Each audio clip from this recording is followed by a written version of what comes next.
So we've got myself in this session from Ajurio. My name's Ben. For anyone who wasn't in the first session today, and I'm the insight lead from Ajurio.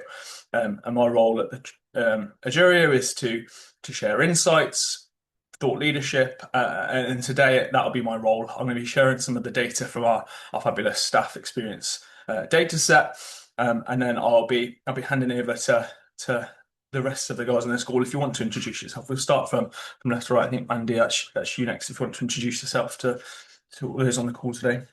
Hi, everybody. Wonderful to be here. I'm Mandy Coulter. I'm the founder of Talent Architects. Very simple mission, helping schools be great places to work.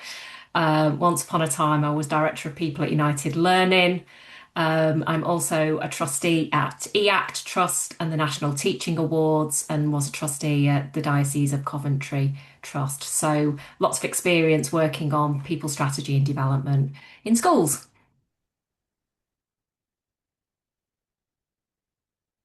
Barb, do you want to give us a little intro? Morning everyone, afternoon. My name is Barb Sims. I'm Director of Leadership Development at Compass Echo Trust, which is a newly merged organisation of 28 schools. I'm also Executive Principal across 2 of our schools in East London. Neela? Hi, I'm Neela Mohammed. I'm co-head of school across Kaizen and Gainsborough, which are located in Newham, and they are part of the Compass Echo Trust. Let's keep it with Compass and Echo. Antonia, do you want to introduce yourself? Yep. Hi, everyone. I'm Antonia Simmons. I'm the other co-head of school across Kaizen and Gainsborough Primary School, as Neelam said, located in Newham, as part of the Compass Echo Trust. Thank you, Catherine. Hello everyone, I'm Catherine Hayden. I'm Director of the Alp Institute of Teaching, Leadership and Research. Our trust is located in County Durham, consists of 9 secondary schools and 14 primary schools. Amazing. So what we're going to do today is draw on some of the experience of some of the trusts and the experience of Mandy within this session to talk about career development opportunities within the workplace and how valuable it is. I'm going to start by sharing what that looks like across the national picture and talk about some of the highlights and what that looks like. So I'll start off I started the first session by sharing this table, which is what we've kind of used in the last academic year as a temperature gauge of how each of the topics within the staff experience picture is looking. And what we can see that is actually that career opportunities sits within the worsening results category. So we do see a less positive picture than we did in 2023, 2024 in the last academic year. And we do see that is an area of challenge within schools and trusts across England. And what we're going to do now is have a look at some of those the questions around the career opportunities that link it in with some of the retention challenges that we've seen across schools and trusts, and then we'll take a deeper dive into what those questions within career opportunities look like by roles. So what we have seen is that lack of career progression and lack of professional development opportunities are amongst those reasons to resign. They're not amongst the top reasons, but they are reported amongst those groups. And we can actually see within the career progression opportunities a slight increase, only a small one of 1%, and that being a reported reason why staff have considered resigning from their roles. So we can see that what we do see is that the career progression opportunities, professional development does play a large role in the retention of staff. But we do see there are other factors as well within the staff experience that also contribute to that. So it's important to, whilst we consider this as a reason for consider resigning, it isn't the most important reason why staff consider resigning that we see from our data, but it is one of the reasons that we do see staff reporting that they've considered resigning from their roles. So what we do see is there's more secondary staff are more likely to report lack of career progression opportunities and lack of professional development opportunities as a reason why they have considered resigning from their roles. So we can see that there's 21% of primary staff can report that as a reason why they have considered resigning from their role. But we do see that 25% of secondary staff, so a quarter of the workforce that have reported considering resigning from their role, report this as a reason why they have considered. If we look at the lack of professional development opportunities, within their role, we see 13% of primary, and it's closer, but we see 15% of secondary staff reporting that as a reason why they've considered leaving their roles. If we break that down by the role types, what we do actually see is support staff are most likely to report that career progression opportunities and lack of professional development are reasons why they would consider leaving their roles. We can see there administrative staff, those within a job title of other, and those that were teaching assistant roles were more likely, in the 30% to nearly 40% for teaching assistants, to report that lack of career progression opportunities was a reason why they would consider resigning. Then again, in terms of lack of professional development, we see that same trend there compared to the other roles. So what I'm saying here is that it takes a very tailored approach, and each of these roles require a tailored pathway when it comes to career progression opportunities and professional development, and we need to target those slightly differently and how we support those staff with gaining the benefits of professional development, and how we can help with the career progression opportunities within the workplace for specific roles. Teachers and middle leaders are more likely to report feeling discouraged from applying for a promotion. We can see there that 20% of middle leadership feel that they have been discouraged from applying for a promotion in their time within their role, 19% for teachers, and that's slightly different. So if we look at those support staff roles, we see it increasing when it comes to teaching assistants, but 11% of administrative staff and 15% of those of the staff role of other report that they feel like they've been discouraged from applying for a promotion. When we look at the leadership, the senior leadership position there, for example, we see that only 9% report feeling that they've been discouraged from applying for a promotion during their time there. So there are some challenges that we see that are very role specific when we look at this. Support staff are least likely to report feeling satisfied with opportunities for career progression within their workplace. We saw that was one of the key reasons why they would consider leaving their roles, and we actually see that those support staff roles are the least satisfied with the opportunities for career progression within their workplace. We can see their administrative staff are the least positive, so the green bars are the smallest, and we can see there for other and teaching assistants, those are considerably less positive when compared to the likes of senior leadership, middle leadership, and teacher positions within schools. Senior leaders are the most likely to report feeling satisfied with professional development activities that are available to them and that they suit their needs. If you see there, we've got a much smaller percentage of senior leaders reporting that they're dissatisfied or very dissatisfied with the professional development activities that are available to them. And then as we can see the likes of administrative staff, other staff and roles, and actually teachers, very similar sort of percentages of those reporting that the professional development activities don't really suit their needs. So what do we know about career progression? What we do know from our data and looking at the correlations between risk of resignation with the question, staff are more likely to consider resigning if they are unhappy with career progression within their organisations.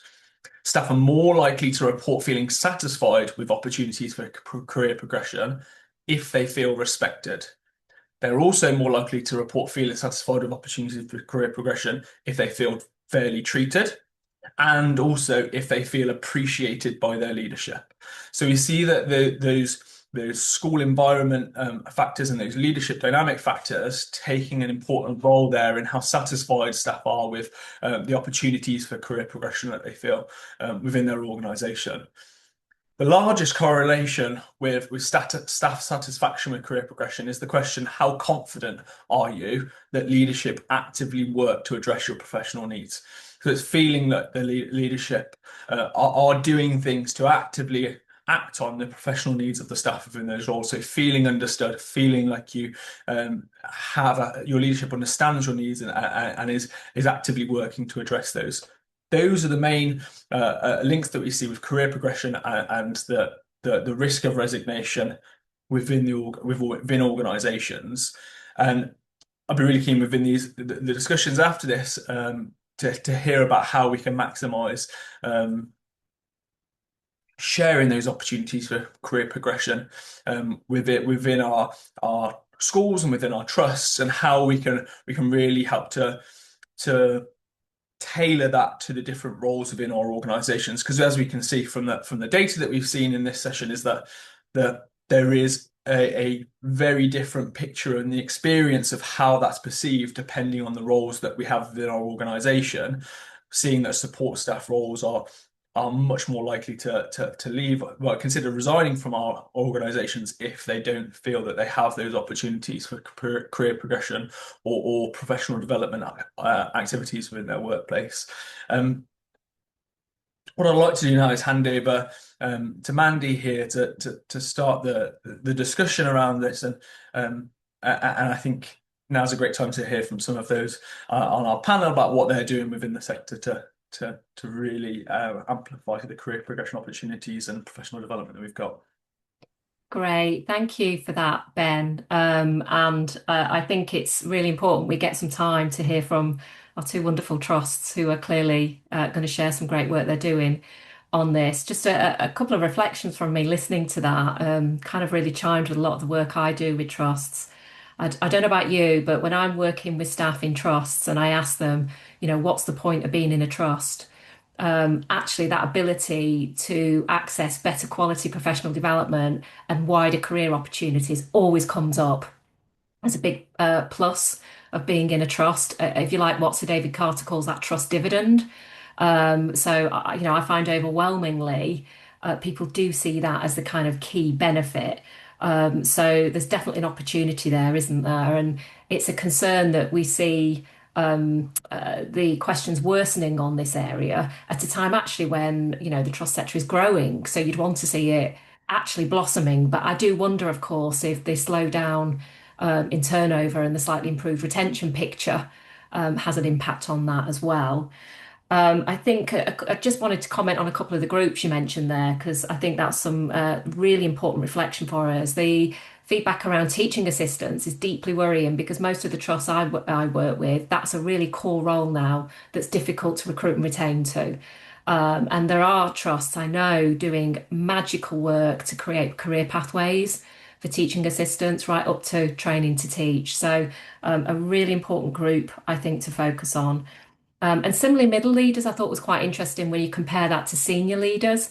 And actually, a lot of the time, I think in trusts, our offer can be very much focused on the senior leaders. And I think it's interesting that middle leaders feel they're hitting a bit of a barrier to promotion. You probably know this. The things that they're often missing in terms of stepping into senior leadership isn't the education expertise. It's often things like people management and all those broader things that they don't necessarily get exposure to. And one of the things I'm doing at the moment actually is a huge investment in developing those broader abilities of middle leaders, particularly around people leadership, so that they are better prepared for stepping into senior leadership. So just a few reflections there from me, Ben, on that fantastic backdrop that you've given us on this challenge. And I feel for me, it's incumbent on all of us to create those great opportunities in trusts, really maximise that dividend that people are wanting to see, so that we can retain all our great people. I think what we're going to do now, Ben, is hear from the trusts, if I'm right. Have you got some slides to move on to, just to jog my memory who's going first? We've got Echo. Echo, brilliant. Compass Echo, yeah. Compass Echo. I did work with Compass pre the merger, so I hope that's all gone well. Some brilliant people in that trust, and would love to hear what you're doing. Thank you. I'll make a start, and just a caveat that what we're going to talk through now is very much sort of the work that myself and Neelam and Antonia have been working on over the last few years really. And now that we're now moved into our merger, and I am a privileged part of being the executive team, looking at gathering all of the good stuff that's going on across our trust to create some consistency. But today we're just speaking about some work that we've been doing over the last few years, just to put that into context really. So our survey results from Injuria was giving us these sorts of percentages. We were really proud of this idea of safety around feeling that staff feel that they belong to our schools and our trusts, that the support and the relationships were really positive, and a lot of what we're going to talk about today is relationships and the importance of that, our trusted relationships that we develop, and that they actually get a really good deal from their line manager, and we have some clear structures around line management and what that looks like for their professional support. Could you have the next slide, please? Thank you.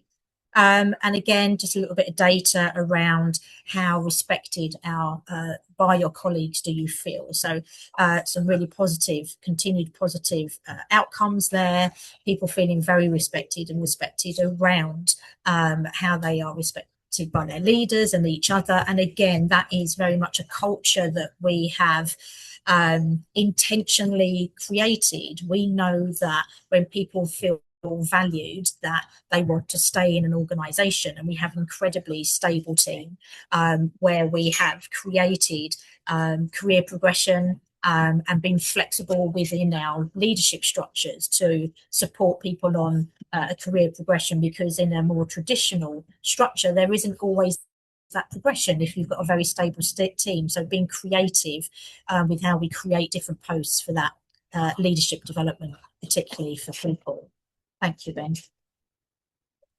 And this is really important to us. Real culture. We've developed a real culture around how comfortable people about feeling comfortable to ask for help, and we see it as a strength, not a weakness. And that is a real culture shift for some people, about people perceiving asking for help as a weakness, and we absolutely encourage it. We encourage open conversations.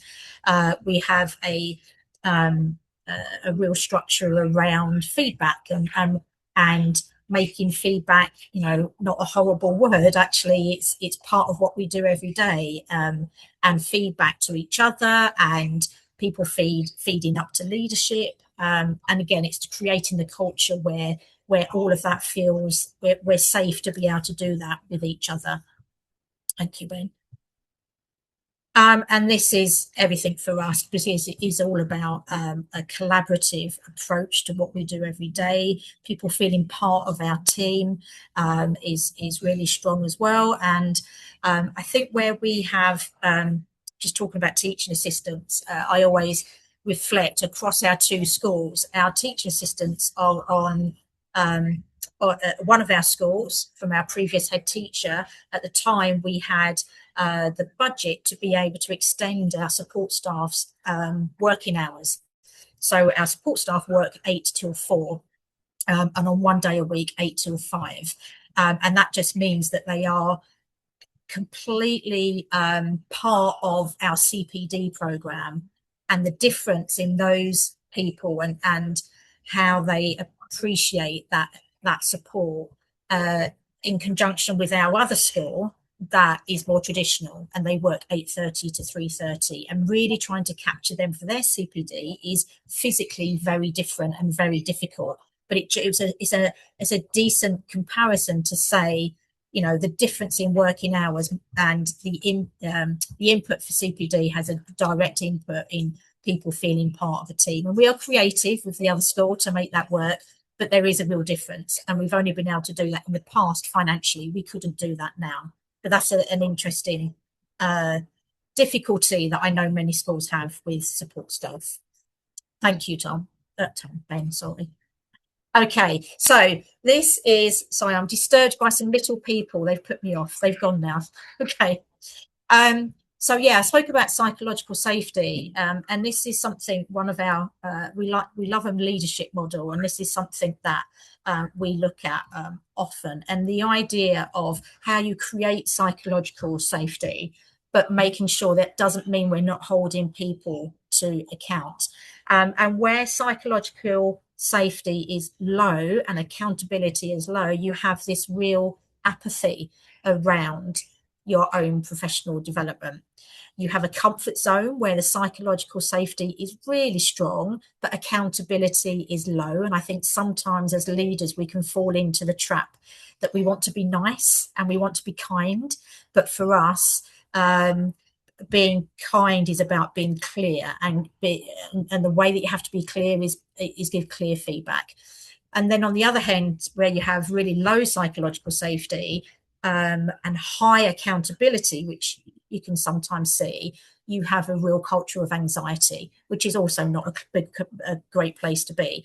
So we really work hard on high psychological safety with the high levels of accountability that we all need to have working in education, but actually it's a place of learning. And we feel that we have that, even when sometimes our conversations are difficult. It is always about the learning.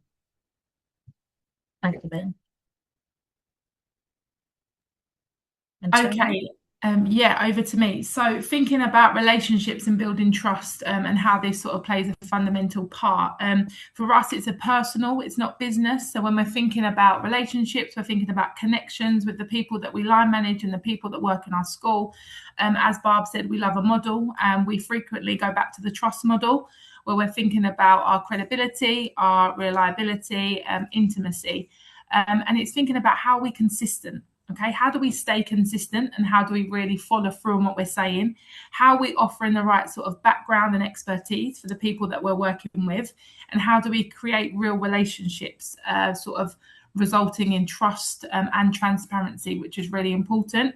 I think as well, what we're learning as our sort of through the merger and as our trust gets bigger as well, how we're making connections to really support each other with our expertise and what we really know, and how we bring that to school and really sort of work with the people who we're line managing and supporting in creating those personal relationships. And then when we are giving those messages that need to be clear, need to be direct, that's then being taken really well, because we have that level of sort of connection and relationship with the people we're line managing.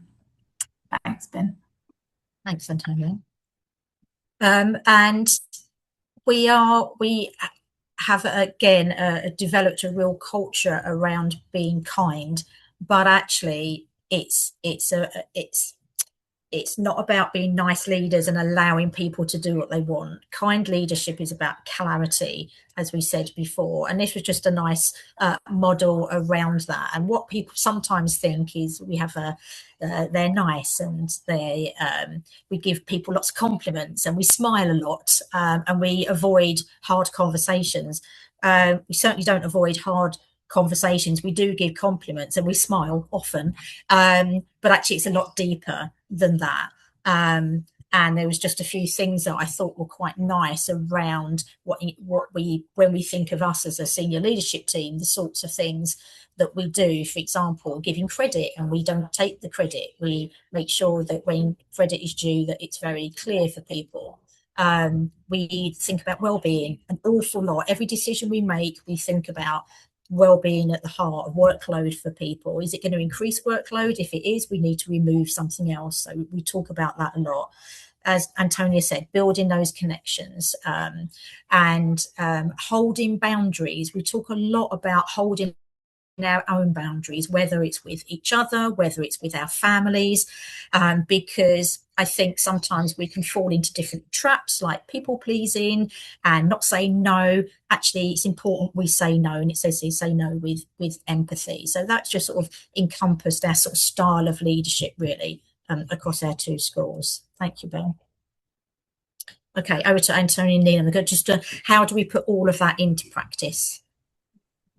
Okay, so these are some of the things that we do, which are part of our regular sort of work that we're doing across both schools. So we have regular one-to-ones with all teams. So that includes our pastoral teams, that includes our nursery officers, that includes our TAs. So our teachers have weekly one-to-one meetings, and other members of staff, they do have those bi-weekly one-to-one meetings. And during those times, there is a really clear agenda of what needs to be discussed, really putting children at the heart of everything and really putting that staff member's CPD at the heart of everything. And through that, we're building opportunities for explorations where leaders, where line managers go in and explore, practice, and give that live in the moment feedback to continue to develop them. And that's all teams across the school. Part of this is also really embedded within our appraisal process. So all of our appraisal targets for all teams, they're linked to our school improvement priorities. And that's really helpful because it means that everyone is working towards this shared goal. There are regular check-ins through line management meetings, and this means that all staff are supported in the right way to really stay on track. And if at any point we feel that staff aren't on track or they're not getting the right support that they need, they have that conversation during their one-to-ones, and then together they decide what that needs to look like next term or next half term or whatever that time frame is. We have really sort of mapped out and carefully thought about our CPD offer, which we map out at the beginning of the academic year for all staff members. So that's for our teachers, that's for our support staff, as well as our admin teams and our pastoral staff as well, because they are equally as important because they have that impact on our children as well. So all staff members get the right CPD that they need, and just sort of alongside that, we also think really carefully about our induction process for our new staff members. So really making sure that they know our school, our ethos, our culture, the ways that we work, our expectations, so that when they are working with children and when they're working with leaders, they're really clear of those expectations. We've also built in opportunities for feedback, and as Antonia and Barb mentioned before, where we've worked really hard on trust, where we've worked really hard on building those relationships with staff members, it means that feedback is a two-way process. So people we're line managing are also able to give their line managers feedback as well, and feedback is received in a positive way, and staff really feel safe to do this because they know that if they have fed something back to us, we will try our best to act on it within reason. We've sort of identified this language of blockers, and during those one-to-one meetings with staff, we unpick what has been a blocker for you this week or what's been a blocker for you this half term. So really trying to help staff unpick what is it that's stopping them to perform the best they can, and trying to really problem solve together. This also supports with putting the ownership back on the staff member as well, and helping them do that creative thinking so that they feel part of the solution. They don't feel like something's been done to them. We have a huge priority on leadership development. And again, this is mapped out at the beginning of the academic year for all leaders, because we believe everyone is a leader within the school. So thinking of all the different teams, including the middle leadership team, including like the curriculum team, we've really thought carefully about what is their leadership opportunity this year? What opportunities are we going to map out for key adults? What support are we going to put in place for them? How are we going to explore leadership models with them and give them those practical opportunities to really apply those leadership models? And we've worked really hard on our culture across our school. So we've really got this culture of learning and continuous improvement, and we are always encouraging staff to learn as well. So all of our staff members, all of our teachers and leaders, they have had opportunity to complete their MPQs. Some have done their MPQML, some have done their MPQSLs, but we've also got TAs who are involved in training as well. I know Neelam mentioned it briefly, but obviously high quality induction, there's nothing worse as a new member of staff walking into somewhere and not really feeling like you know what's happening or you're not sure what's going on. So really making sure again that we're really clear about expectation, we're clear about what the learning environment needs to look like, and we can support them through that process. Obviously, the more support that we give at the beginning, the result is going to be that they're going to feel part of the school community and feel like they belong. Creation of roles for promotion. So again, when we're looking at appraisal targets, when we're thinking about those one-to-one meetings, if there is something that a staff member is interested in, maybe there might not be that position at that time, but it's thinking about ways that we can offer some shadowing or some support to really see what that role is going to be like, and if that's something they want to continue to look at. Support staff, so really making sure that support staff feel like leaders, and using a really clear leadership framework that helps them really develop their self as leaders and how they can lead other people. Succession planning, so as an SLT, I think continuously thinking about those next level of leaders, and again, are there opportunities where they can begin to lead maybe areas of the school or begin to have that whole school presence. And then obviously well-being, as Barb mentioned, well-being really important and being central. So when we're thinking about any sort of whole school decisions or any big pieces of work or projects, what is the impact on well-being, and how are we going to really reflect and get feedback from staff about how they're feeling or how that may have affected their workload at that time. And something that's really worked well this year is thinking and sharing the you did, we did. So when staff have given us feedback, we've been able to take it back and really unpick what that needs to look like, and then sharing that. So that being a really clear and transparent culture that when you're giving us feedback, this is how we're acting upon it. Thanks, Ben.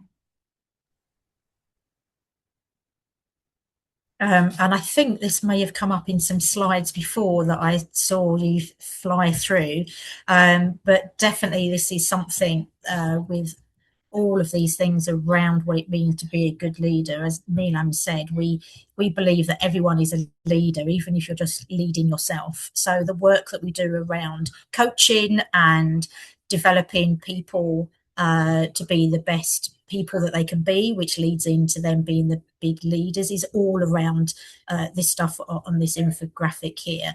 And coaching is very much embedded across our trust, and what that looks like might be slightly different in each school, but there is a range of mentoring and coaching that is on offer, and we decide around what people need at the time. And I think sometimes we can coach a little bit early. Sometimes people just need mentoring. So we're very mindful of that spectrum of mentoring to coaching and where people are, and make sure that they get the support that they need. Thank you, Ben.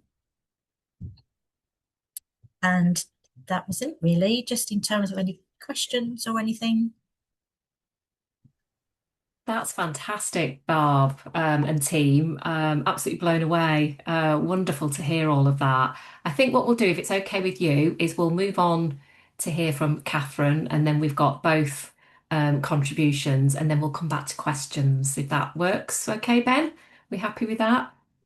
I can stop sharing now. Just thank you, Ben. Amazing. Really enjoyed that, and now looking forward to hearing Catherine's contribution as well. Thank you.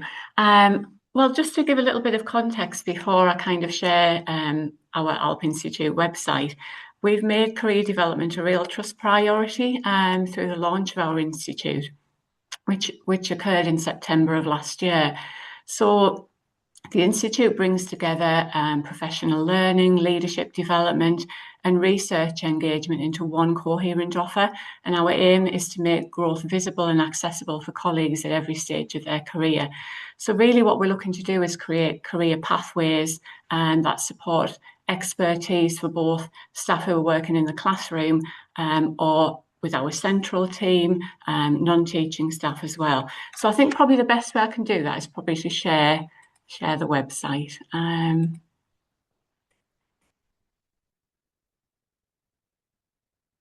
All right, I'm just having a problem here actually getting the website up.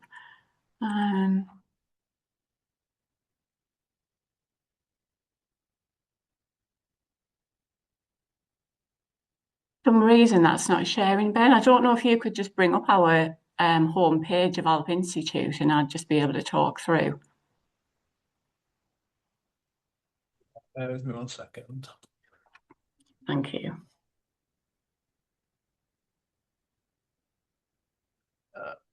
You should be able to see the home page in 1 second. There you go. Brilliant, thank you very much. So the front sort of page there of our institute, if we just scroll down a little way there past the, and you'll see that kind of what we're offering is that kind of offer of high quality teaching and learning, a full programme there of training where colleagues can engage in training after school on both a Monday and a Thursday evening. So we have 2 evenings set aside for training across the trust.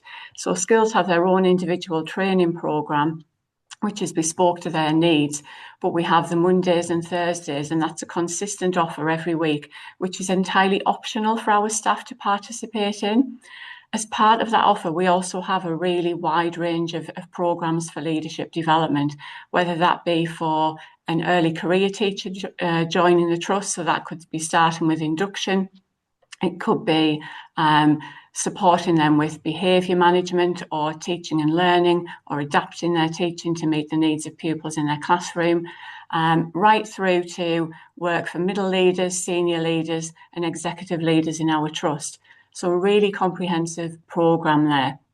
And just scrolling down a little further there, we also have a real focus on research and evidence-informed practice.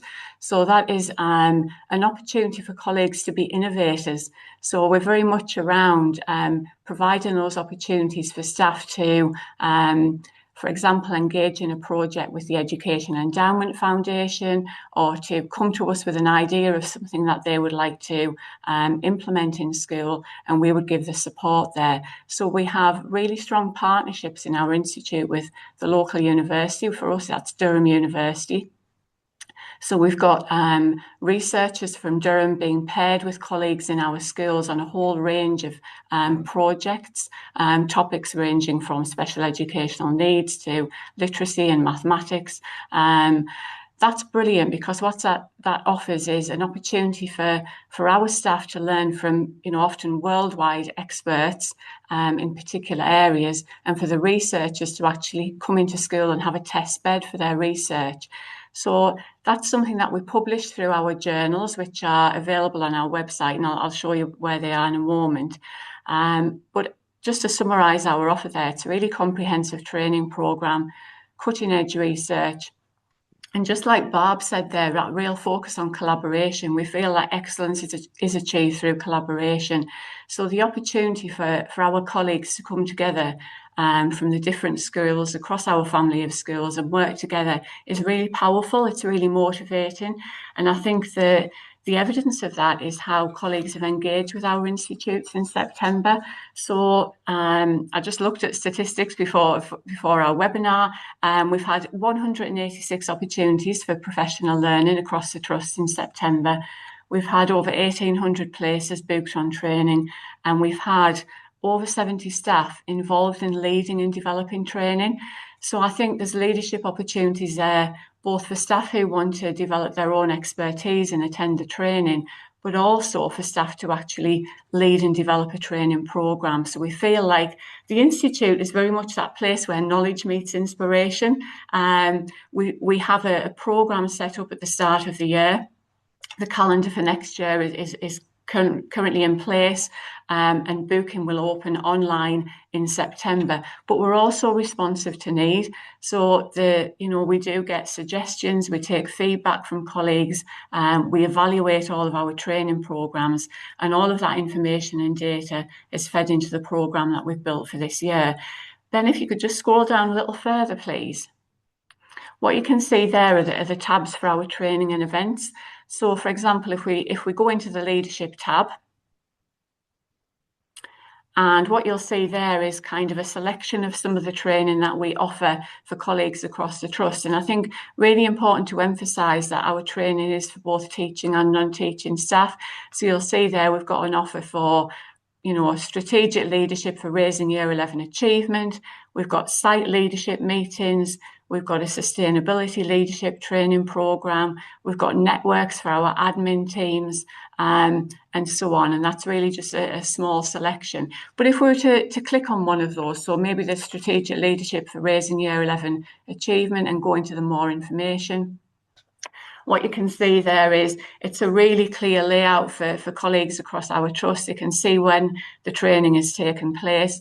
And what we tend to do is have the majority of our training as kind of a block of training, so that it's something that builds over time. We do have some one-off sessions where that's appropriate, but we feel that more often it's more appropriate to have that training that builds over time. We've got the overview, the aims of the training, and then we've got our course leaders, And it's been fantastic to have so many staff from across our schools be involved in leading and developing the training. So this course is underway and already in progress. But if it was one that was starting in September, there'd be a book now button at the bottom of that page, and colleagues just simply click onto that and book their place on the training. We're delighted with the way that staff have engaged with the training. Like I mentioned, it's entirely optional. So I feel like what it shows is there's a real kind of hunger for staff to develop professionally, that they really want to be engaged with our offer and want to take advantage of those opportunities, really. If we just scroll back up to the top of the website and go into the menu there, too much to kind of really go into on the call, but just a couple of things that I'll point out, maybe in the research section, which I did mention earlier. If we click onto the journal, every term we publish a journal which focuses on how we are advancing teaching and learning across the trust. I think this is another example of excellent collaboration. So colleagues are invited to share excellent practice across a whole range of topics, whether that's AI in education, whether it's building knowledge, whole range, whether it's reading development. We publish these every term. It's a celebration of colleagues across the trust and their excellent work, but it's also a way for us to share our work with a wider audience. I think it's also important to mention that we're really outward facing. Whilst we have great talent within our organisation, we want to make sure that we are looking outward and engaging with partners. So we have a strategic partnership with Evidence-Based Education. We had a teaching and learning conference in partnership with them in March, where we invited colleagues from across the trust, but also delegates from across the region. And this week, actually on Thursday, we have a conference on digital technology and AI, and that's in partnership with colleagues from Durham University.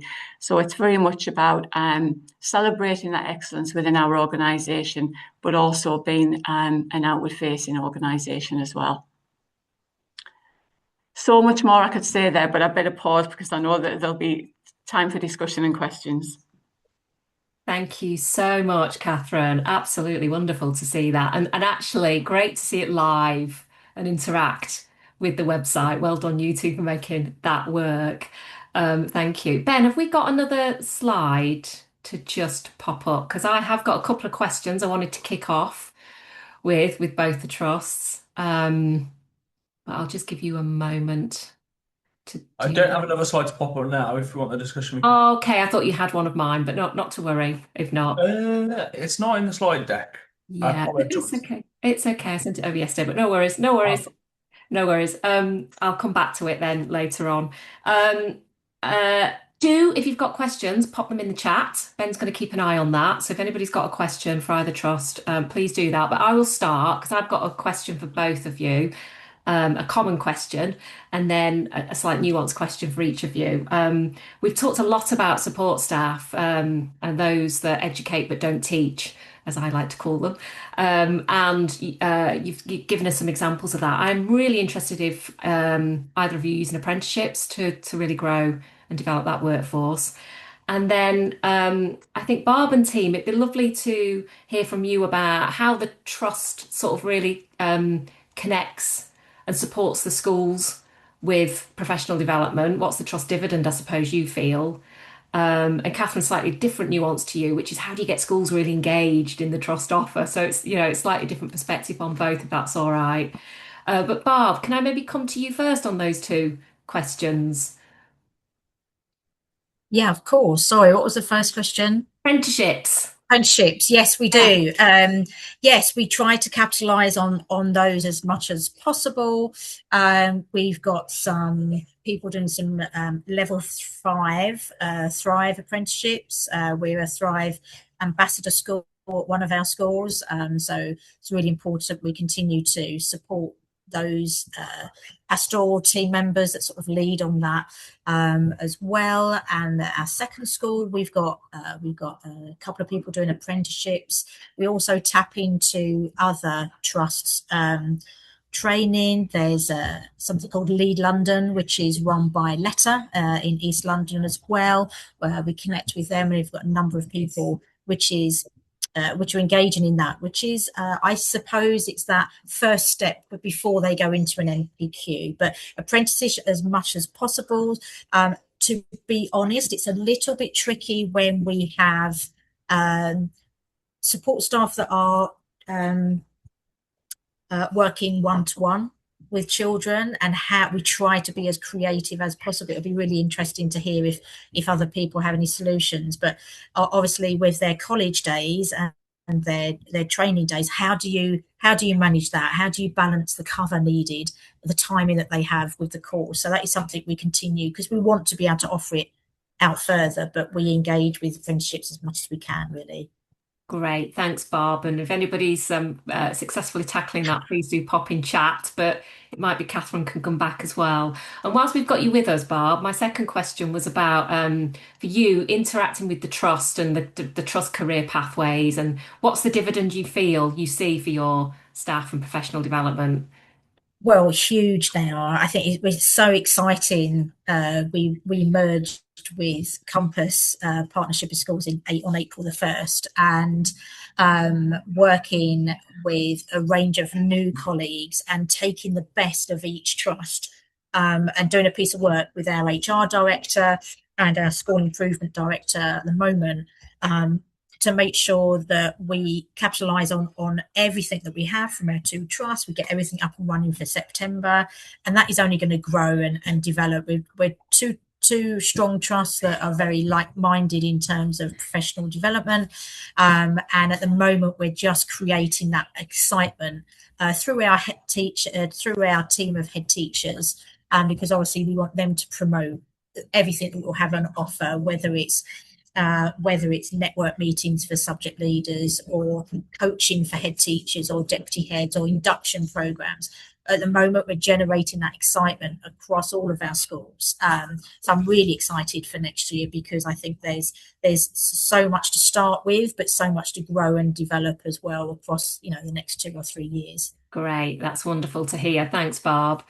So Catherine, just coming back to, it'd be great to hear about what you're doing on apprenticeships, but also that second question about, somebody's actually asked in the chat about, let me have a quick look, what's the uptake like from staff generally, and how do you engage schools, was my question. So it's kind of the same thing, but if you can answer those, that'd be wonderful. Yeah, absolutely, of course. I think first of all, the apprenticeships, to say that we do have apprenticeships across our central team, and also apprentices working in our schools, and that's been fantastic to see their progress, to start with us in a specific role, and then really develop and grow and become part of the organisation, and move into more senior roles.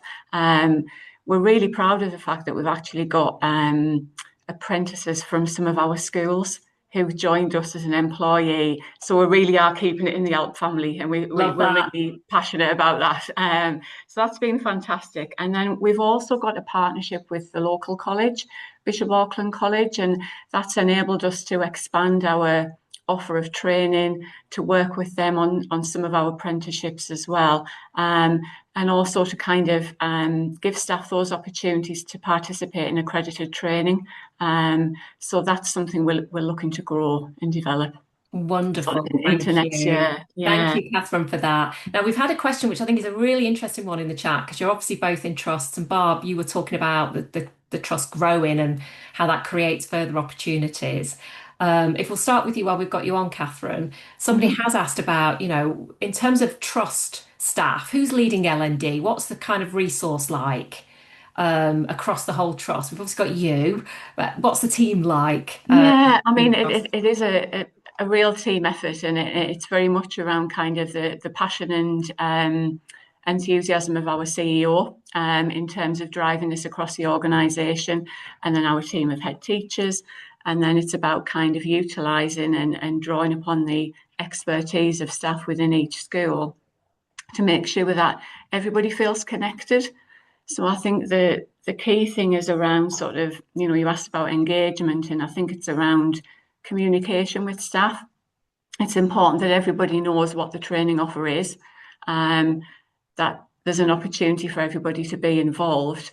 And we feel like, in terms of sort of staff development, one of the best ways that we can develop our staff is actually train them to become a trainer within the ALP Institute. So I think it's kind of something that's growing cumulatively over time, and that will continue to expand and develop. I love that, because I think there's so much brilliant talent and capacity and lots of people that are passionate about professional development in trusts, aren't there? So absolutely, your people to deliver is fantastic. Wholly with you on that. And Barb, you were talking about we're now part of the trust and it's growing. Are you able to describe, in terms of the trust L&D team or approach, what that looks like? What's the kind of investment in L&D? Huge investment, really. I think there's a core sort of exec team and then a wider exec team, and we are all responsible for the learning and development, training development of the schools that we lead and the teams that we lead. But absolutely exactly the same in terms of we've got amazing people across all of our schools. And if there's people that have a particular specialism, we will pull them into a program. They will be part of that. And I think where we were talking earlier about sometimes it's making sure that we have career progression for people. And if it's not there in a traditional place within a school, I think being part of trust just gives you so much scope. You really invest in people and you don't want to lose them, but actually if you've got another 27 schools that have opportunities, you've developed someone to really want to stay within your trust, and they just then share their expertise wider.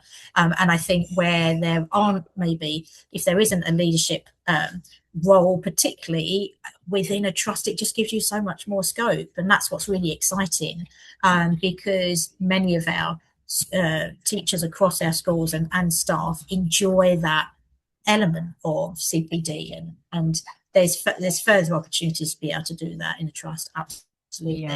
So I would say a range of people involved in a range of things. Yeah. Great. I think what we're hearing from both of you is that your trusts are very deliberate about this. It comes from the top.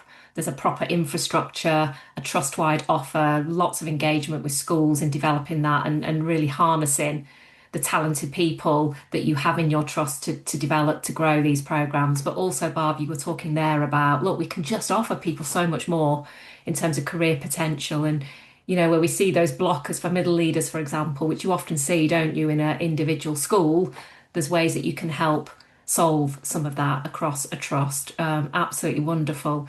I'll keep an eye out if there's any more questions, but there's none at the moment. Somebody talked about, love the idea of structured weekly training time. How easy was it to get buy-in from heads to the consistent Monday, Thursday slots? I'll give that final say on that before I come back to my slide and wrap up.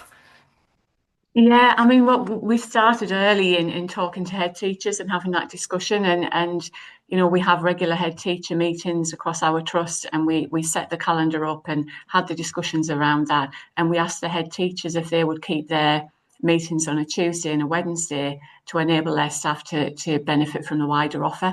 And head teachers want their staff to be able to participate, so they were really happy to do that. Amazing. So early consultation, working with them on getting it right, but also getting the right heads leading schools who are passionate about professional development is key, isn't it? Yeah, thank you so much for that, Catherine. I've just loved that. It's been wonderful. Just to say one thing, actually, because here's a slide that tells you about the kind of work that we at Talent Architects do, and we do work with trusts on reforming appraisal, career pathways, and all of those things. But crucially, a lot of this audience are going to be HR people professionals, and we do programs for you. We do a people director program, and we've also got programs for people partners, business partners, advisors. So, it's really important that the people HR community also invest in their development, because we've got a big job in trust. So if you want some help on that, we're here to support you on that. And also, interestingly, we were talking about middle leaders, and I'm so passionate about working with the sector. We've got a fantastic people leadership for middle leaders, but we work with trusts to train the trainer. So actually, we work with trusts to skill up your people to deliver this program over time, rather than, you know, bringing in lots of people to do it for you. So again, if middle leadership and people skills is on your radar, do contact me. Also, I'm involved in the Becoming the CEO program as well. And actually, that's really important because we're working with CEOs to make sure that they absolutely invest in people, make sure that's a real priority in their trust, but also that they model their own professional development and growth as part of that role. So those are the different ways we try to support on that agenda. I think we're just coming up to time, aren't we, Ben? We've done pretty well and covered a lot of ground there. Absolutely wonderful session. And massive thank you to Catherine, to Barb, to Antonia, to Neelam for sharing your experiences. I've absolutely loved it. And I think from the questions you can see there's been a lot of interest from our audience today as well. Yeah, it's been fantastic. I just want to say a massive thank you, Mandy, for joining us on the call and hosting that discussion there. And a big thank you to all of our panel speakers who are all part of trusts that actually won our Career Development Award, and which is our part of our awards program, where we award trusts with our organisation that has shown the top percentage. Top positive percentages for questions surrounding that career development within our surveys, and we look forward to hopefully seeing some new trusts and the continuing trusts on the awards when we announce them later this year for the next academic year. So always love to see new faces on it, but again, would love to see that continued strong level of career development within this trust that we've highlighted today.